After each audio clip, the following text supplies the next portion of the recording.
mentioned this on Facebook the other day, and you went, cool. You made a comment. So I wanted to share it with you.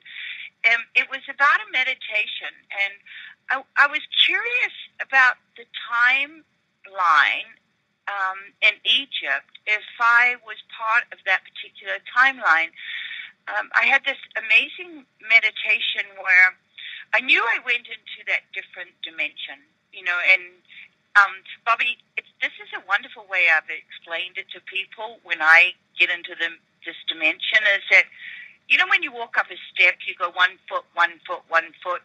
You're always like got one grounded, one high, one grounded, one high. But when you kind of jump into that dimension, it's like your 2 feet jump onto the next step at the same time. You can, it's such a big energy shift. You can feel it. You don't have this, it takes energy to jump on a step with 2 feet.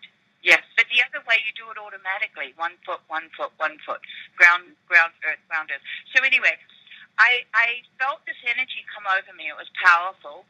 And I saw my cat's face, and or a cat, a real cat. And then the eyes went bright, bright green, like fluorescent green. And then the face turned into the Sphinx. And then when I saw that, I felt like, wow. And then I went down this long corridor, and it was all painted with hieroglyphics in golds and bright colors, all this amazing Egyptian art. And as I walked along, it just got to the end where it was just a blank wall. Like the end of the corridor didn't take me any further. It's like it just stopped. And so I often wondered what period of time that was, or... Well, it's very definitely, my darling, Gregory coming through here. You have had many, many lives, you know that. And one of them was in Egyptian time.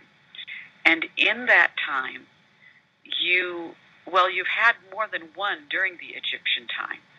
That was several different incarnations in several different levels of their society, from those who were privileged to those who were serving to those who were struggling. And in the one that you were experiencing, it was an awareness of that connection to the spirituality that existed at that time. And it was a very unique set of circumstances and a unique way of looking at the world and the connection between spirit and human. It was much more concrete, much more controlled, much more power over in some ways.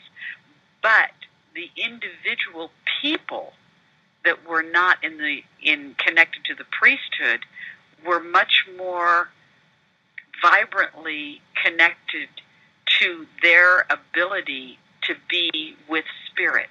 And the particular lifetime that you were experiencing in that dream was as a young child, your ability to see the spiritual world beyond what the priests and the adults were saying. And you could see the energy of the cat in the Sphinx. You could see the energy of the writings and the pyramids, where many of the scholars who said what it meant weren't feeling it as powerfully as you felt it at that time. Oh, yes, yes. And, Bobby, the other thing is, too, is that I kind of have a feeling I was around in the time of when Queen Sheba was around.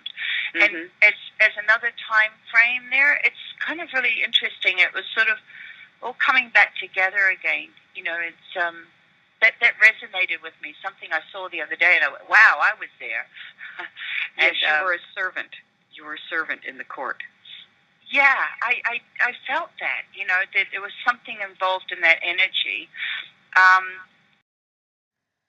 So that was Bobby G, and my information about what I'm receiving, and I'm putting all of these into my novel. I think that's why I'm tapping into all sorts of magical and mystical and galactic and ETs and past lives. So check out Tricia Kelly or go to Amazon and find Starseeds Beyond Time. Bye.